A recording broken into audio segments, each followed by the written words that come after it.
Luna stretched her arms as she stepped out into the warm desert sun. The air was dry, and the landscape was vast and full of life. Luna had been exploring Capitol Reef National Park for days, but today, she had a new companion. A friendly mountain lion named Murphy. Together, they were about to embark on a new adventure to learn more about the wonders of this beautiful park. "Ready for an adventure, Murphy?" Luna asked, her eyes shining with excitement. "You bet!" Murphy's deep voice rumbled. "I've lived here for a while, but I know there's always something new to discover." As the two friends ventured deeper into the park, Luna couldn't help but marvel at the towering red rock cliffs that surrounded them. They seemed to stretch endlessly across the horizon. "Wow, these rocks are huge!" Luna exclaimed. "I wonder how they were formed." Murphy padded beside her, his keen eyes scanning the landscape. "You know, these cliffs have been here for millions of years," he said thoughtfully. "A long time ago, the land was covered by an ancient sea. The water left behind layers of sand, mud, and salt, which slowly turned into these colorful rocks." "Millions of years?" Luna asked, her voice full of awe. "That's incredible!" "It sure is," Murphy replied. "And that's just the beginning. Over time, wind and water have shaped the land, carving out canyons and cliffs that look like nothing else in the world." The two friends continued their journey, and Luna's curiosity grew with each step. "What else can we find here?" she wondered aloud. "Well," Murphy said with a grin, "we might just find some animals who've adapted to live in this harsh desert environment." As they walked along, Luna spotted a small desert cottontail rabbit hopping by. Its long ears twitched as it nibbled on some plants. "Hey, little rabbit," Luna called. "How do you survive in such a dry place?" The rabbit looked up and smiled. "We get most of our water from the plants we eat," it explained. "Some animals, like the desert bighorn sheep, can even go a long time without drinking water. We're all experts at surviving in the desert." "That's so clever," Luna said. "I had no idea." Murphy's tail flicked as he padded forward. "Let's keep going, Luna. I think there's more to discover." They wandered deeper into the park, and Luna was amazed to see a patch of bright desert marigolds blooming in the dry soil. "How do flowers grow here when it's so hot?" she asked. "These flowers are built for the desert," Murphy explained. "We call them desert marigolds. They don't need much water, and they've learned to store it in their roots so they can survive even during the driest times." "That's pretty smart," Luna said, admiring the colorful flowers. "It's amazing how everything here is so well adapted to the harsh desert life." They continued along a dusty trail and soon arrived at a wide, open space surrounded by tall cliffs. "What's this place called?" Luna asked, looking up in wonder. "This is the Water Pocket Fold," Murphy explained. "It's a giant bend in the Earth's crust. A long time ago, the land was pushed up and folded like a big piece of paper, and that's how it got its twisty shape." Luna's eyes widened. "That's amazing! It looks so different from anything I've seen before." Murphy nodded. "Yeah, it's been here for millions of years. And guess what?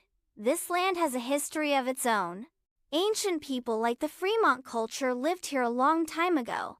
They left behind petroglyphs on the rock walls." "Petroglyphs?" Luna asked. "What's that?" "They're pictures carved into the rock," Murphy explained.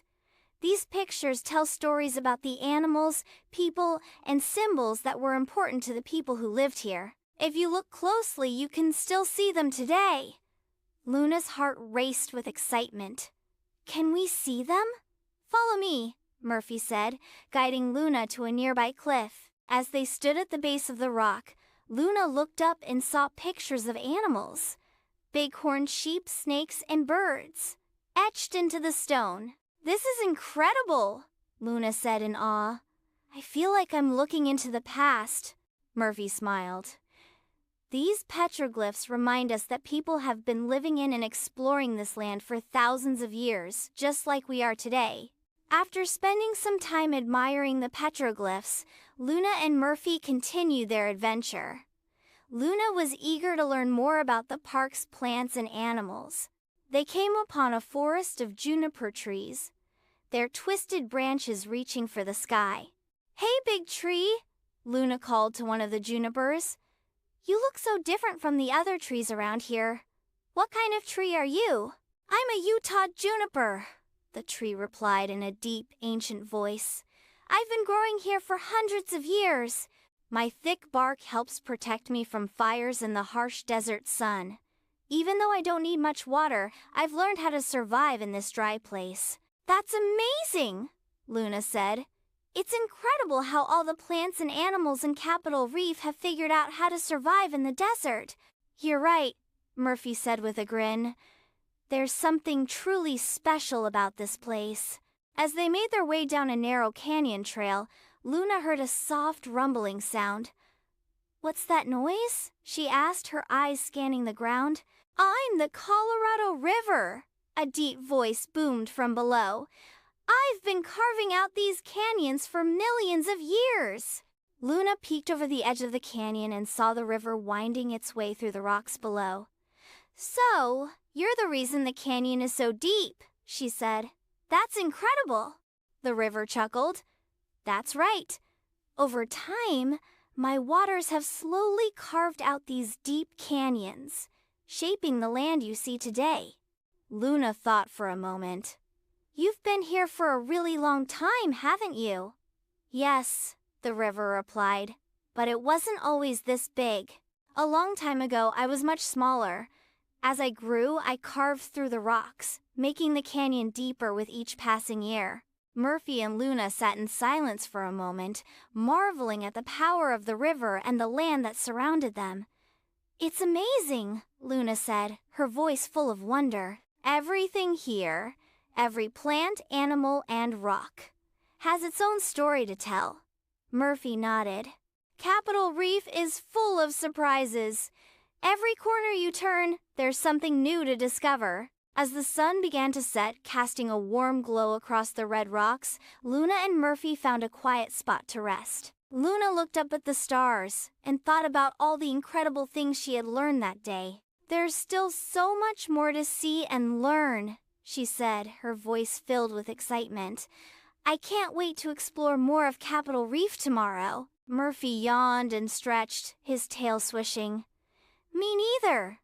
There's always another adventure waiting just around the corner." With that, Luna and Murphy settled in for a peaceful night under the stars, dreaming of their next big adventure in Capitol Reef National Park.